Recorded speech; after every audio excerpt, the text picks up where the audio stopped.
अमरावती जिल्हा मध्यवर्ती सहकारी बँकेने ऐतिहासिक निर्णय घेत शेतकऱ्यांना मोठा दिलासा मिळत आहे। बँकेच्या नव्या योजनेनुसार आता शेतकऱ्यांनी 31 मार्च पूर्वी कर्ज भरल्यास 0% व्याजदर लागू होणार आहे।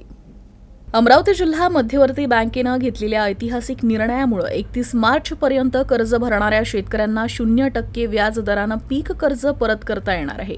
ज्यावेळी सरकारने शेतकऱ्यांच्या खात्यात व्याजाची रक्कम जमा करेल तेव्हा शेतकऱ्यांना ती रक्कम बँकेत जमा करावी किंवा नवीन पीक कर्ज घेताना ती रक्कम भरावी। हा ऐतिहासिक निर्णय अमरावती जिल्हा मध्यवर्ती सहकारी बँकेने घेतला आहे। हा ऐतिहासिक निर्णय राज्यातील पहिला निर्णय असल्याचे बँकेचे अध्यक्ष आमदार बच्चू कडू यांनी सांगितलं। याचा फायदा अमरावती जिल्ह्यातील 50,000 शेतकऱ्यांना होणार आहे।